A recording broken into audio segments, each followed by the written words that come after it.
Halo Bujang. Woi, terima kasih yang udah mengklik video ini dan selamat datang di channel Uzumaki Film. Channelnya zombie friendly banget.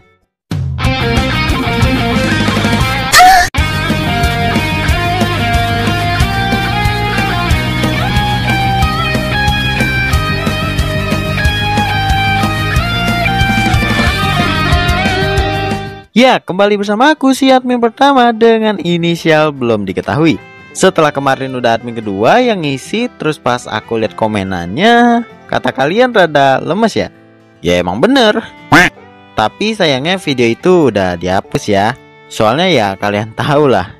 Oke, kita lanjut ke topik utamanya. Kali ini Uzumaki Film bakal meringkas anime harem romance yang kalian udah nanti bagi pecinta zombie friendly pastinya. Yaitu adalah anime berjudul Kami no Mi Zo Serusekai yang dirilis pada tahun 2013. Aku yakin bagi kalian ada yang belum tahu nih. Oke, daripada lama mending kita langsung aja ke alurnya.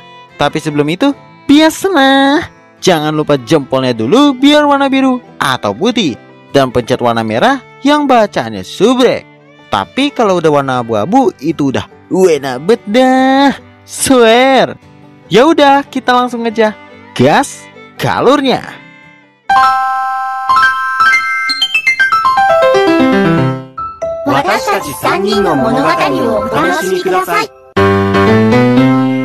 Di awal scan memperlihatkan seorang siswa nolep bernama Katsuragi Keima yang sudah berhasil menamatkan atau menaklukkan 10.000 heroin dari game visual novel cinta-cintaan.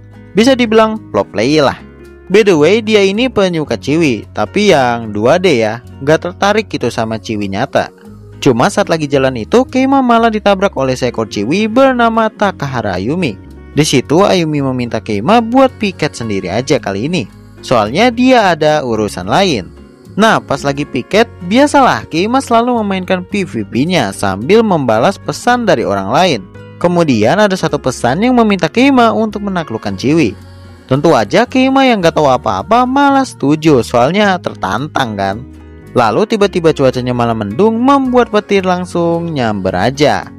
Cuma di situ datang ciwi iblis kawa yang berterima kasih atas Keima karena udah mendatangani pesan tadi. Pas di kelas, ciwi iblis itu mengatakan kalau dia bernama Elusia Delotima atau dipanggilnya Elsie. Terus memberitahu kalau si Keima ini udah terikat perjanjian dengan iblis untuk menangkap kakek Tama atau jiwa yang lepas. Ya kalau nggak ditepati, lehernya bakal kepotong. Sesudahnya, tiba-tiba alarm Elsie berbunyi menandakan ada kakek Tama di dekat Ayumi. Kemudian Elsie ngasih tahu kalau kakek Tama adalah jiwa jahat yang lepas dari neraka, namun malah kabur dan bersembunyi di hati manusia. Cara untuk menangkapnya adalah dengan membuat ciwi tersebut suka dengan Keima. Ya karena merasa gak enak soalnya nanti Elsie juga bakal meningsoy kalau Keima gak nempati janjinya, sehingga dia pun setuju untuk menaklukkan ciwi sungguhan. Beberapa hari kemudian sebelum H-1 menuju lomba, Keima sudah menyemangati Ayumi berkali-kali dengan spanduk. Terus ada momen di mana Ayumi malah nyungsep membuat kakinya harus diurut, padahal lombanya udah besok. Malamnya Keima pun bertemu dengan Ayumi. Di situ Keima mengatakan kalau dia tahu si Ayumi ini hanya pura-pura terkilir aja, biar nggak bisa ikut lomba, soalnya nggak enakan sama kakak kelas. Tapi Keima dengan kata-kata tamfannya padahal dari game membuat Ayumi malah baper. Terus ya langsung disosor aja. Plus sekalian kakek tamanya pun keluar dan ditangkap oleh Elsie. Keesokannya Ayumi pun berhasil memenangkan pertandingan, serta kehilangan ingatannya atas dia nyosor dengan Keima. Ya walaupun rasa sukanya itu masih nempel. Kemudian terkejutlah Keima kalau Elsie malah pindah ke sekolahnya, terus malah pura-pura jadi adik pula. Apalagi setelah pulang sekolah si Elsie ini malah pengen tinggal di rumah Keima. Soalnya semisalnya ada kakek Tama lagi, supaya bisa gampang ditangkep. Namun pas di rumah dengan kampretnya, Elsie mengatakan kepada emaknya Keima kalau dia adalah anak tiri. Alhasil emaknya Keima yang mendengar itu langsung menelpon suaminya sambil menggunakan mode Saiyan. Ya walaupun emaknya sudah menerima, cuma sebaliknya dengan Keima dia nggak mau berurusan atau berhubungan lagi dengan Elsie. Tapi karena terpaksa plus kasihan juga soalnya kalungnya aja masih nempel, sehingga Keima memutuskan untuk menerima Elsie sebagai adiknya. Keesokannya pas lagi melihat orang lagi pada ngantri bansos, di situ alarm Elsie kembali bunyi menandakan ada kakek Tama di dekat situ. Terus datang Ciwi yang sepertinya orang kaya nih, apalagi pakai sepatu hak yang tinggi bet kayak harapan kalian ke doi. Cuma dianggap temen. Ya, ayo. Lanjut, Ciwi tersebut bernama Aoyama Mio, anak dari pemilik perusahaan terkenal. Di situ dia pun memborong semua roti dari warung soalnya nggak punya duit recehan. Plus sombong juga kayak preman klasik ML. Tapi Keima dengan pedenya sudah yakin pasti bisa dengan mudah Mio dapat ditaklukkan. Soalnya dia udah lebih melihat beberapa Ciwi kayak gitu di game cuman. Di latihannya Keima menyatakan perasaannya kepada Elsie dan berhasil baper si Elsie-nya. Hari berikutnya bukan mendapatkan kata iya, pas udah nembak si Keima malah disemek sama pengawalnya Mio. Namun momen belum berakhir di mana Keima beserta Elsie mengikuti Mio sampai rumahnya. Setelah sampai dikira rumahnya itu gede bet ya kan. Mereka berdua malah melihat kalau Mio ini tinggal di sebuah apartemen kumuh yang B aja, nggak ada mewah-mewahnya pisan. Sesudahnya mereka pun mendengar percakapan Mio dengan pengawalnya. Terungkap sudah kalau bapaknya Mio ini udah lama meningsoy dan si Mio hanya berpura-pura jadi kaya aja. Sampai-sampai duit 4 bulan ke depan dari ibunya dipakai habis buat borong roti tadi. Jadinya karena udah gak tahan dengan sikap Mio, bapak-bapak tadi yang pura-pura jadi sopir pribadi padahal udah diperingatin, memilih pergi. Pas dikejar, tanpa sengaja Mio malah bertemu Keima. Tentu aja dia pun salting soalnya udah ketahuan aktingnya. Namun bukannya mundur, Keima malah mendapatkan kesempatan di mana besoknya lagi dia pun melamar untuk menjadi supir pribadi Mio. Ya pada awalnya emang ditolak soalnya pakai sepeda doang. Cuma dengan bantuan Elsie, sepedanya dapat berubah jadi lebih bagus lah. Dari yang kayak mewah-mewah gitu, UFO sampai lokomotif anjay. Sebenarnya di sini Mio udah mulai terbuka dengan Keima, tetapi malah teringat masa lalunya lagi. Terus memilih buat pulang aja. Setelahnya Keima pun menemukan surat yang terdapat di depan apartemen Mio. Dan saat malamnya dia pun mengajak Mio buat pergi ke kondangan yang biasanya dikunjungi Mio sama bapaknya dulu. Ya walaupun si Keima ini malah milihnya di kebun sih, bukan di aulanya. Lalu datang para bapak-bapak yang merosting Mio atas meningsoy bapaknya.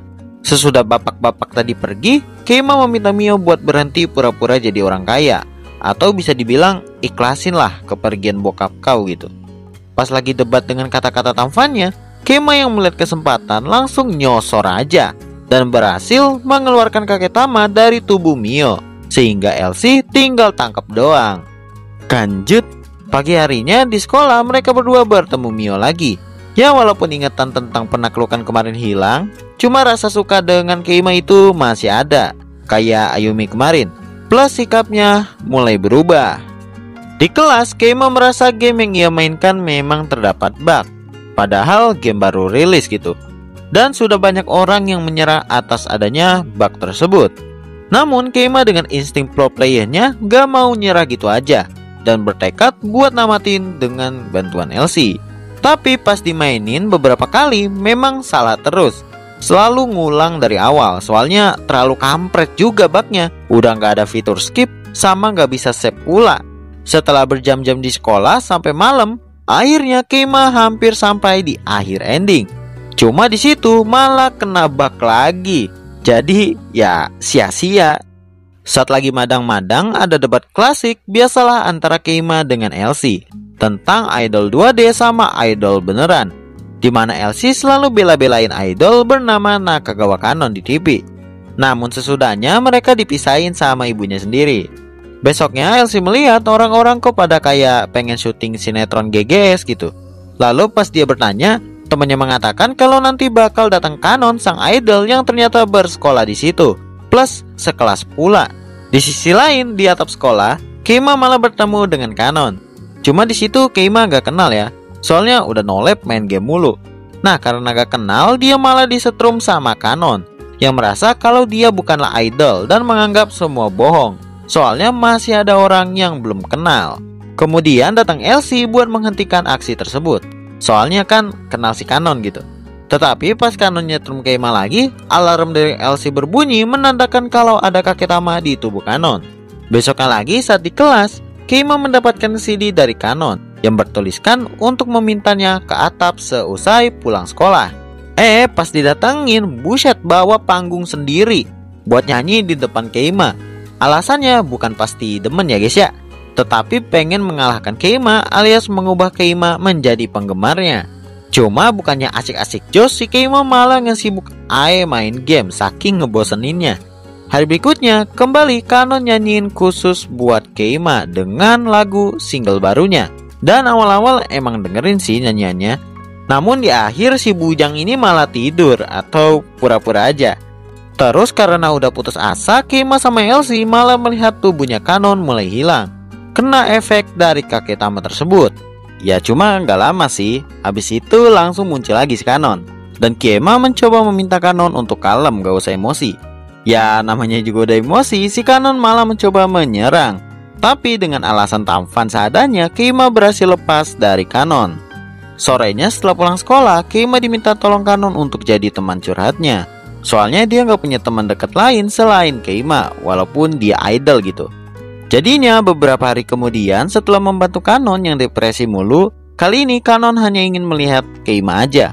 Jadi bisa disimpulkan kalau Kanon ini mulai demen nih. Sesudah Kanon pergi, Keima sama Elsie melihat ada pengumuman tentang adanya konser yang digelar untuk menyambut idol baru, yaitu Kanon. Hari itu pun tiba di mana Keima bertemu Kanon lagi sebelum dimulainya konser.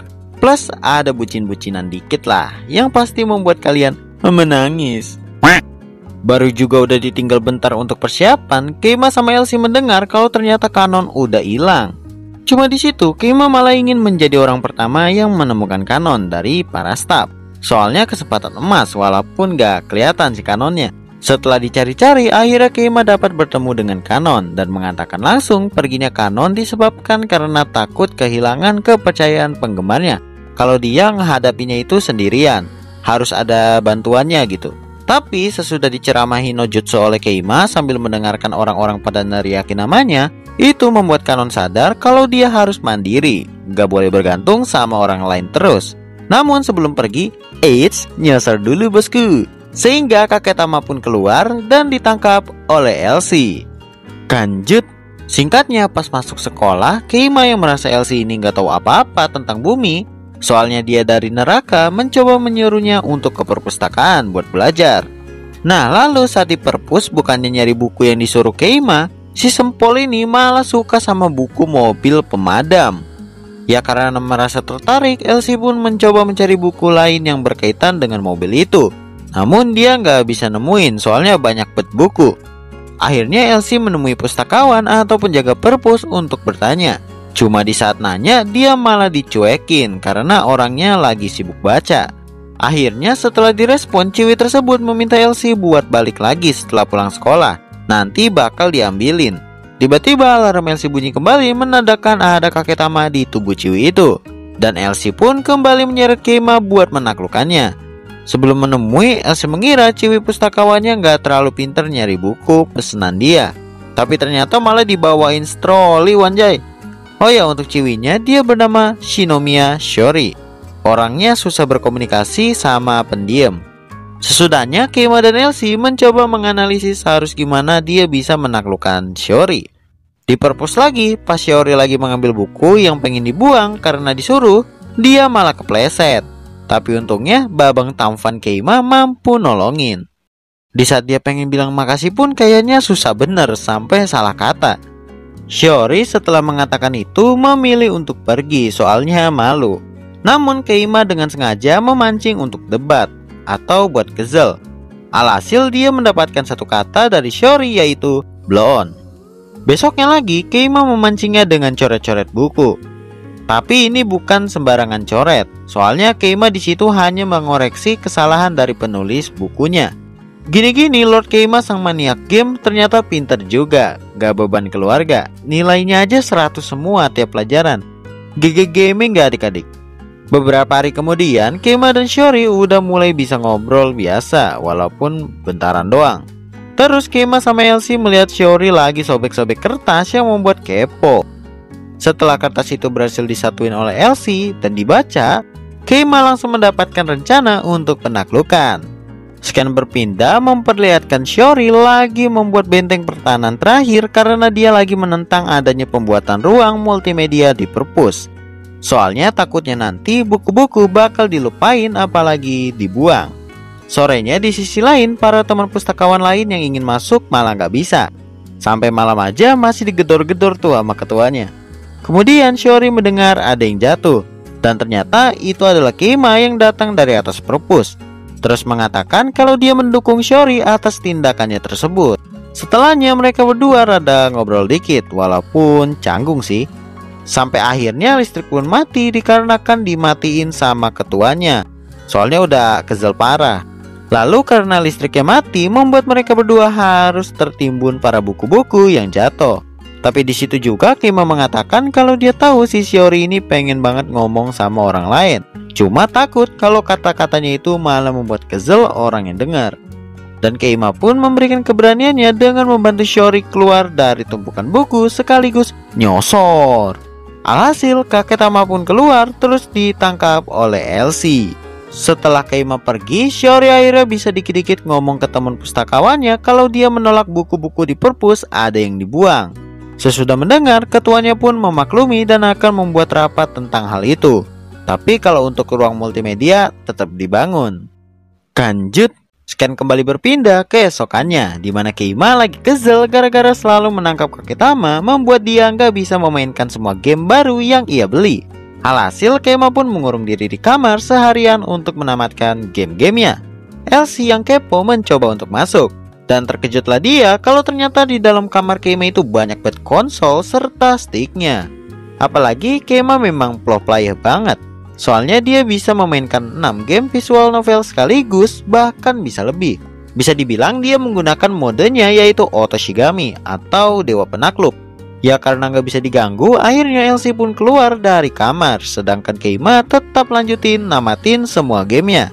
Singkatnya, demi mencapai target yaitu harus selesai dalam waktu 100 jam, Keima bahkan sampai memainkan 24 game secara bersamaan. GG gaming banget gak adik-adik? Akhirnya setelah berjam-jam, Keima hampir dapat menyelesaikan semuanya, kecuali tinggal 1 game lagi.